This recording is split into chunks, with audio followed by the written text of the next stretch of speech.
Hi, and welcome to AccessSChat. We're really delighted today that we're joined by Laurie Golden. Laurie is the Abilities Strategist for Ernst Young. Laurie, delighted to have you with us. Can you tell us a little bit more about what an Abilities Strategist is and what it is you do for Ernst Young? Um, as ability strategy lead for EY, I have the great pleasure of thinking about how we at EY create an environment that enables people of all abilities to do their best work, and how we create a culture that feels supportive of all our people, um, with what we refer to as diverse abilities.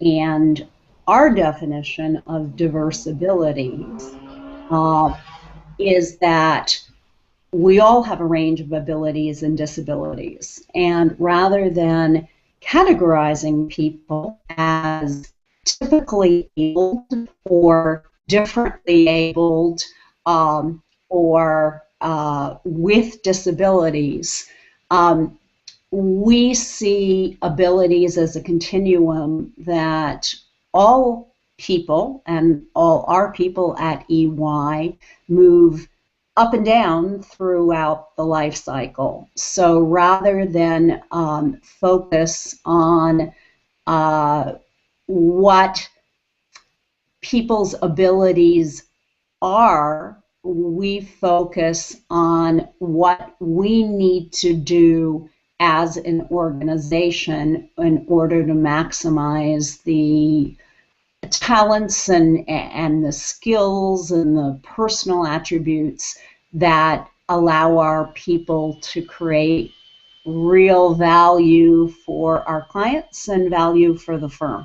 So the focus is on what we need to do as an organization to optimize our talent, rather than focusing on accommodating what is often perceived as a disability or as an impairment.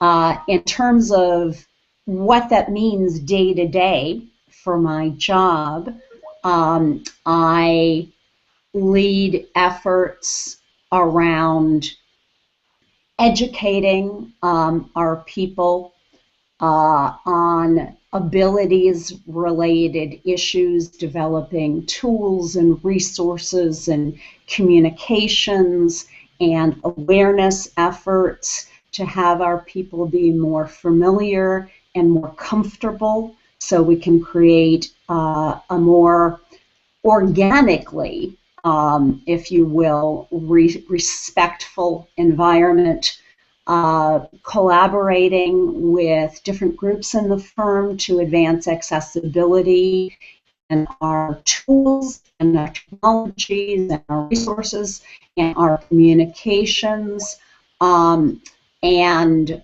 also our business processes. So looking at how we operate day to day and taking apart some of the core ways in which we interact, and finding how those might differentially impact people working with differing abilities, and making sure we do things as inclusively as possible. So I know that sounds really amorphous, but a really concrete example is taking a look at volunteer activities, and taking apart what kinds of activities we volunteer for, how we choose them, how we go about doing them, and making sure that what we do is comfortable, and really feels meaningful and purposeful for people working with a full range of abilities. And we try to take a holistic view, and not just look at abilities as a separate area, but look at kind of all the dimensions of diversity and inclusiveness. So when we put together guidance, for example, a few years ago on how we choose volunteer activities and select venues and so forth, we built in not only Americans with Disabilities Act and facilities kinds of concerns that are really obvious and would impact people with disabilities, but we took a step back and we looked at how we select venues from the standpoint of people who might have, say, religious concerns about being in venues where there's alcohol consumed, or might have health concerns about certain kinds of environments, or might about how genders interact in various kinds of environments. So we try to approach things as holistically as possible, with abilities only being kind of one of a full spectrum of considerations we want to take into play, so that abilities as is approached in the context of how we're inclusive in the firm at large. I also serve as a consultant to our various, what we call people resource networks, what some organizations called employee resource groups. And we have not one, but actually 3 of those in what we call the abilities space. We have AccessAbilities, which focuses on how we create an inclusive environment within EY. So it focuses on workplace issues and systemic change. And then we have a network for people who act as caregivers for EY, people who care for adults with disabilities, adult children or elders or other family members. And then we have a network for parents of school-aged children with disabilities. So those are some of the many things, and I'll pause for a minute. Okay, great. So I'm very interested because obviously I'm in the UK, but I know a number of your colleagues in the UK. I'm impressed, particularly by some of the employee networks. That you've got a very strong dyslexia network in the UK. It's run by a great guy, John Lavelle, and John's a fantastic speaker too. And you've got really interesting people and high-level exec support, and I think that's really important that that you have that, and that the execs are quite prepared to come and speak about their own abilities and their own challenges. So I've been to some really interesting events run by EY in the UK where we've had senior people talking about their issues with stammering, talking about dyslexia, talking about all kinds of different diverse issues within the workplace, and how their experiences have taught them to look at things differently, and why they got involved with the work that you're doing, and also working with colleagues who've, I think, now left on some stuff with the Business Disability Forum, also around the sort of technology task force, which I know you've mentioned when I've read interviews with you. So I know Deborah's got a question, so I'm going to be quiet and hand over to Deborah. Thank you, Neil. And Lori, I apologize. I have a little bit of, as Virginia bursts into greenery, I'm having a little bit of fun sinus things going on here. So, but I've had the pleasure to know Lori for a long time. I consider Lori a good friend of mine, and so I know some of these answers that I'm going to ask you, Lori, but I think it's important for people to understand, why would an organization as large and as well known as Ernst Young care about including people with all abilities in your workforce? Well, that's pretty simple, Deborah. We need the best talent in whatever form that talent is packaged. We can't afford to leave any value on the table. So we very aggressively seek the best people we can find, and then we view our task as an organization to figure out how we advance a culture and how we build an environment to allow those terrifically talented people to do the best possible work to create the most value for the firm and the most career value for themselves. When we hire folks, we're in essence placing a bet. And that bet is not that they can do a job and that they can do a job well. That's not enough. We're betting that they can be superstars and they can grow and rise within our organization and create more and more value for us and for our clients and for themselves over time. So it only makes sense that we do everything we can to enable them to do that, to do their best work, and then to grow in their career so they can do even more. Lori, another thing that I was always impressed with and maybe a little bit skeptical when I first met you. I think we've known each other 10, 12 years. I was so surprised knowing that Ernst Young is, you know, a multinational corporation, and you have competitors, but I was really surprised at how Ernst Young was really taking the lead on creating all kind of documents and flow charts and information and websites and training materials, and you were openly sharing it with everyone, including your competitors. And that's something that we don't necessarily see in other industries. And so that always, and at first I thought, why is Ernst Young doing that? And then I saw over and over and over the years that y'all have been very, very good about that. So I was just wondering if you could address that a little bit, and then I'll turn it over to Antonio, who has a question. Thanks, Deborah. Our corporate purpose is building a better working world. So our goal is not just doing the best we can do internally, but we, by the way, feel we will attract the best talent when we have a larger vision.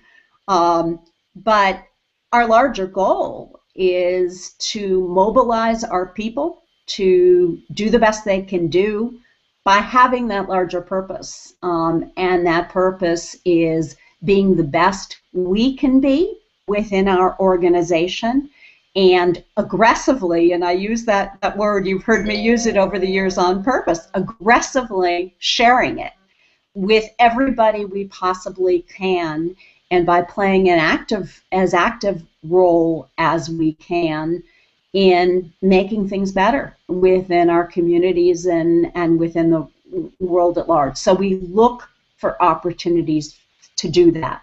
What I'll also say that recently, and it's just something I've been thinking about over the last couple of weeks, I think that we've entered a new phase, those of us who have been in this space for a while, where we started out by looking at including people with disabilities, and those were the terms and the frame of reference we used. We evolved to looking at embedding. Okay, we include people in our organization, and we embed inclusiveness in what we do day to day and in all our processes. And now we're at a point where I think we're really looking at, we at EY and some other leading organizations are really looking at moving the needle by seeking innovative collaborations with others in this space. We started out years ago, as you noted, by sharing materials and many of us have been sharing practices.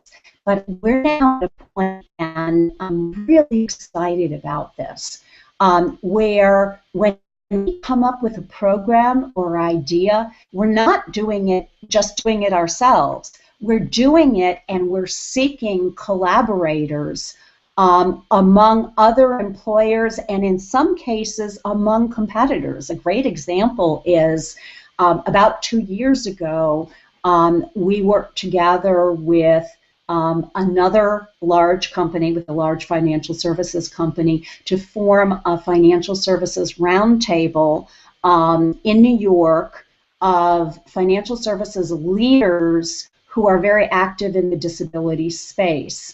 And we've been meeting together about every 3 months for a year and a half, 2 years, not only to share practices and information, but this year we linked with the New York City Mayor's office to develop an event where we brought in college students with disabilities for what we call career readiness workshops. So this wasn't a straight recruiting play. We were just looking to hire students. We were investing in creating a pipeline of students who are better equipped for our positions in financial services by readying them for careers, helping them develop skills in building their social networks, building their personal brands,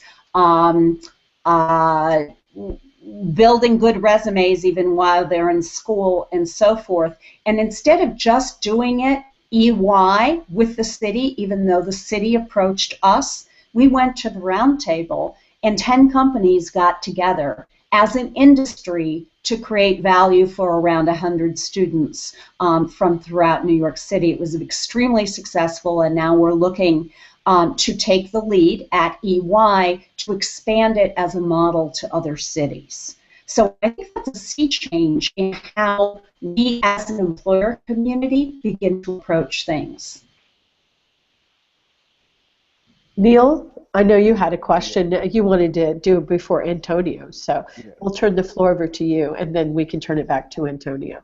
So I agree with you about the collaboration. We've been doing similar things, working actually with EY and others through the Business Disability Forum. Yes. I think that it's only through collaboration that we can really move the needle, as you say, because collectively we have much more strength. So it's of benefit to all of our organizations to do this, and by sharing we actually bring greater benefit to our organization. So sharing is actually in everybody's benefit, but it's also within our own selfish benefits as well as organizations, because if we were to do it alone, we wouldn't have the same kind of level of effect. We wouldn't grow the talent pool. We wouldn't have the knowledge and the access to talent collectively or individually. So I'm totally with you that it's something that we need to do as a collective of organizations, and we also have a much greater voice when we talk together, when we are talking to other suppliers and organizations, to enable us to really get the message home that this is something that we need them to do as well, so that we're building an ecosystem that's inclusive rather than just little islands of inclusivity. So I'm very much with you that I think that the collaboration is the way forwards, and I'll hand over to Antonio. Okay, thank you, Neil. Laurie, it's when Deborah started to mention your work to me, and then I decided, okay, let me check the work that Laurie is doing. I realized that you are a sociologist, so we have that. We share that. So it's interesting to have someone with a background in sociology managing this area in the company. So in fairness, there's not that many of us out there working, because sometimes we see people with different background in this area. So it's really interesting to see that. So I found that quite good. What I would like to know, considering that we are talking about an organization that has offices all over the world, how do you think that your work was able to impact across geographies, across time zones. How were your colleagues able to receive this change within Ernst and Young? Ah, that's a really good question, and I thank you for calling me a sociologist. I wouldn't say that I was a sociology major in college, but I will agree with you on one thing. It does shape your mindset and your perspective, and I do like you tend to look at things in terms of systems and how they operate, and in terms of global. At EY, we're in the process of globalizing our efforts. We have a framework and point of view that I'd say is global around what we call diverse abilities, although the language admittedly differs, as Neil. Disabled is a perfectly comfortable term in the UK. It is not so much in the US. And in the US, our larger frame is diverse abilities, and we tend to use that as our kind of point of view globally. But our practices very much differ according to region and according to country.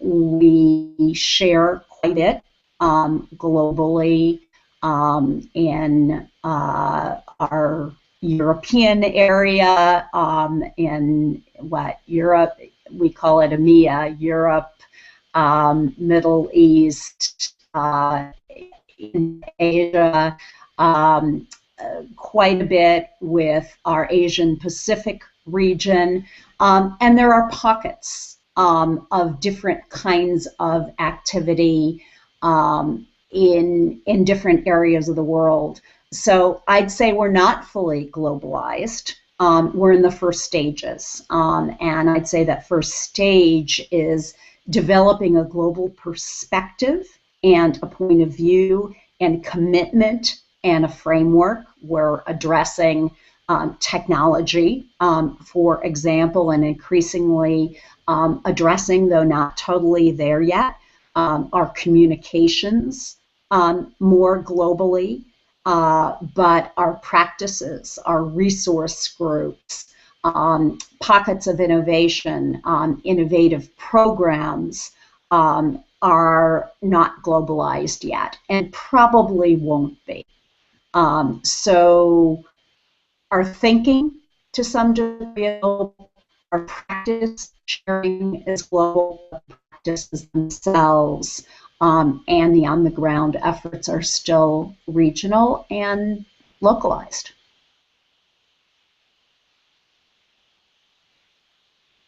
Lori, I have a question for you, and I know this is something that you and I have talked about quite a bit. But I was very proud to include Ernst Young as a best practice in my book that's coming out in a few weeks. So I know some of this data. But one thing that's always impressed me about the path that Ernst Young has taken is that you well, obviously you're a smart business, but the way that you've found innovation in these efforts, and also how you've tied it into like the future of work activities. And I think those things are what's going to change the dynamics of these conversations. So I was wondering if you wouldn't mind just elaborating a little bit on those two topics, innovation and future of work, and how it ties into these conversations. Sure. Perhaps the best way to tie it in, Deborah, is to give you some recent examples. If we're looking at our future talent needs and our organization and where we're growing, rather than focusing on just filling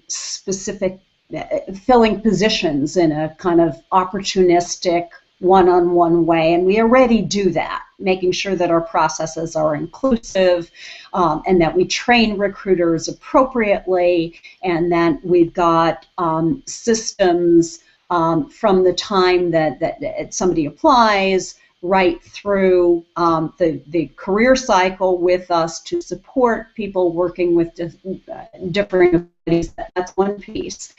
Looking ahead to how we grow and how we become more efficient as an organization. One example is an effort that we are piloting, where we've taken a look at a larger effort we have to move some of the detailed, repeated work that our certified public accountants now do in support of our client engagements, to be done by individuals who have a lot of financial training and acumen and background, but not necessarily have CPAs. It's very hard to find enough certified public accountants. There's a little bit of talent to interface with our clients. So if we can free people up to interface with our clients and find people to do work in the economics of an engagement, the business of running our business, the back end kind of work in a more efficient way, then we can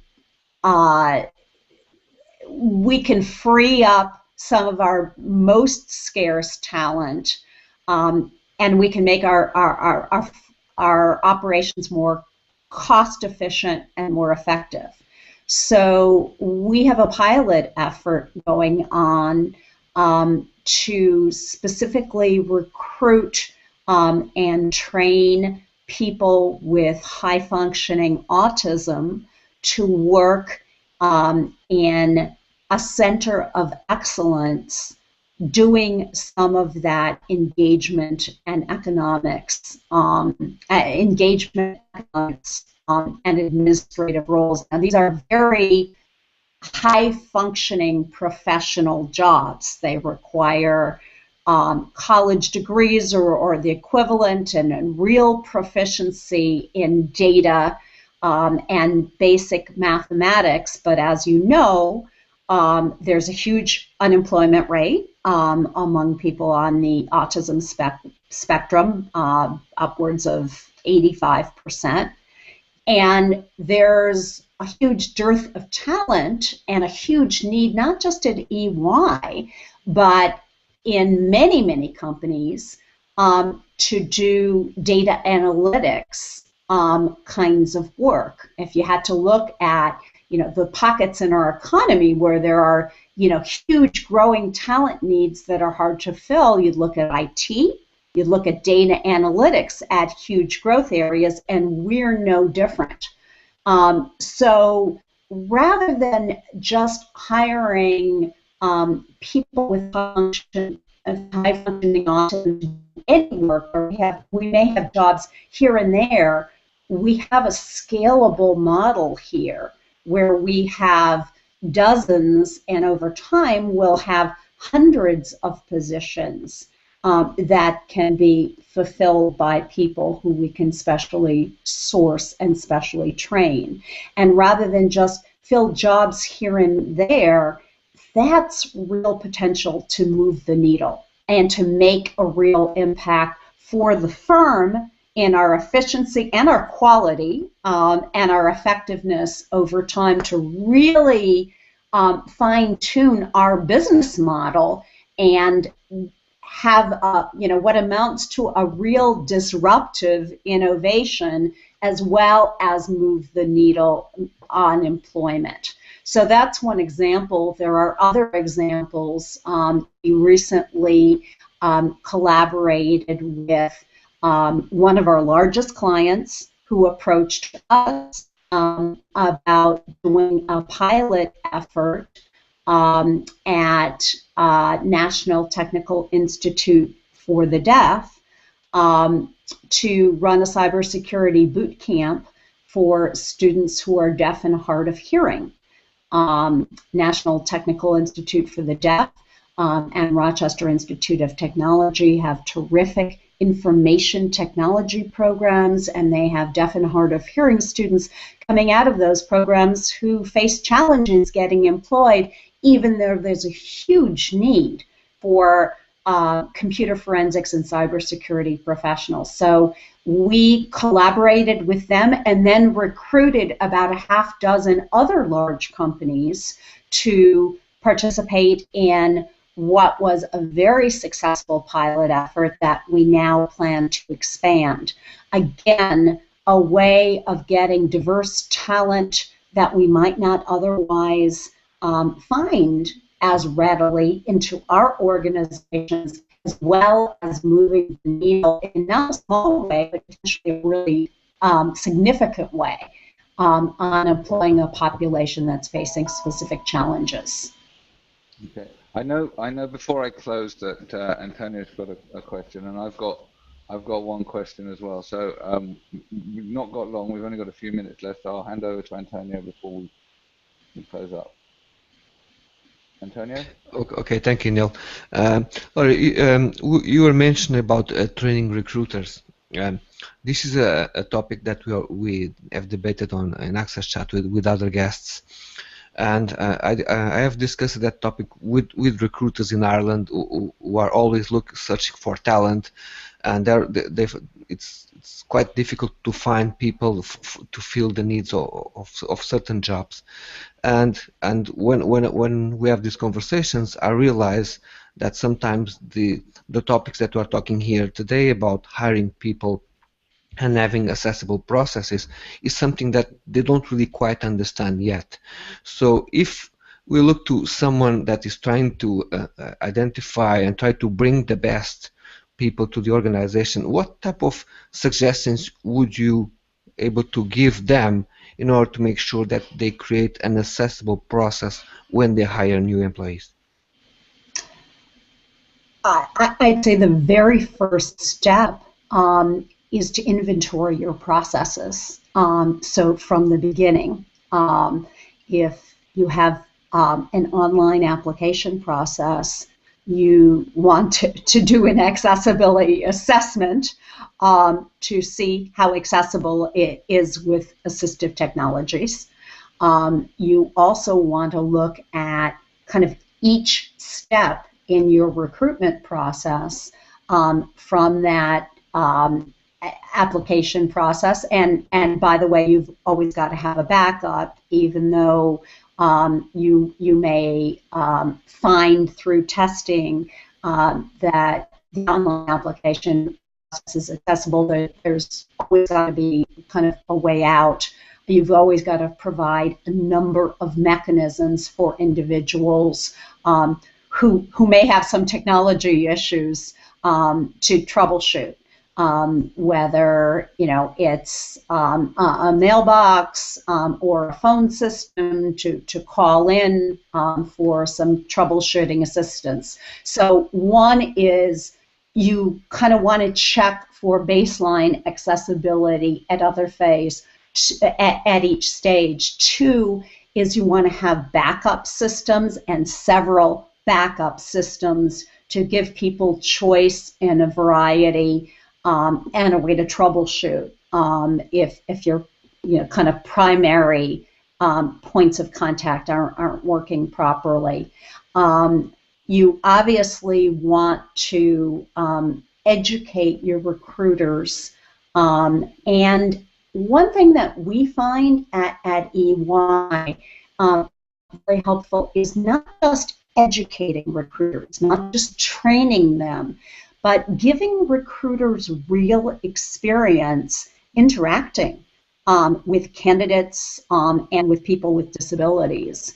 One idea that we've employed over the past couple of years as we have sought opportunities to rotate recruiters through in-person experiences with candidates with disabilities. So when we had the recruiting, the career preparation event that I mentioned that we ran with the New York City Mayor's Office for College Students, we didn't have one or two recruiters. We had a whole recruiter team presenting to the students and then running workshops with the students in small groups so they got to interact. Now that provided value for the students, but it also provided a frame of reference and direct hands-on experience for our recruiters. It wasn't scary, so it wasn't the first time if they happened to find themselves sitting across a candidate with disabilities, so they would be more comfortable. It also got them engaged in our efforts, so they could be not only more comfortable and better versed, but more excited about our efforts. So look for opportunities for recruiters to get directly engaged face to face. So those are some of the suggestions I'd make. That's good advice. So my final question for you before we close is actually one relating to how can EY move the goalpost forward, and that is, as an accountancy firm, one with all of these experts in number crunching and understanding the business cases and everything else, how can EY help build the business case for inclusion by perhaps looking at something that I was talking to Jim Tobias about, and that is the cost of inaccessibility, because that's something that we haven't covered. We often talk about the benefits that accessibility will bring, but we don't talk about the drag on society that not doing it actually causes. And I think that that's something that maybe EY could help with, given your expertise in the area of working out the economics and putting together the sort of the case studies. Is that something that EY has considered doing? You mean quantifying the cost of leaving talent on the table, or leaving talent less than optimally productive? Well, both. Yes, absolutely. Yes. We have in specific instances for our own purposes, absolutely. So we have internally qualified the process costs and productivity impacts of not fully optimizing the talent we have, or looking to find another example, looking at a one-to-one accommodations approach rather than a broad and across-the-board accessibility approach. I can't say that we've generalized that yet. No. So maybe that's something in the offing and something we ought to talk about offline, Neil. Yeah, I think it would be great to look at the broader cost to society. So one of the things that's been happening in the UK is there have been cuts to a number of disability benefits, one of which is the benefit that helps pay for assistive technology and pay for people to get into work. That's actually taking, each time they cut that, they're making it harder for people with disabilities to work, and that is actually reducing the tax take of the government. So although they're cutting, they're actually cutting money away from themselves. So they're increasing the cost of inaccessibility, and it would be really good to be able to sort of put some kind of authoritative figure behind it, because what I tend to see is that there are people making projections, that we all have an idea that this is going to be something that we instinctively know costs society a lot of money. But the credibility of coming from one of the big four accountancy firms would be really, really significant and would be a fantastic boom for us. So I just leave you with that thought, not that I'm telling you what to do. So so thank you very much for your time today. It's been great speaking to you. Been way too long coming. We've been looking forward to having EY on for a long time. So thank you once again, and we look forward to the Twitter chat tomorrow night. Thank you. Thank you. Thank Thank you, you, Laura. Laurie.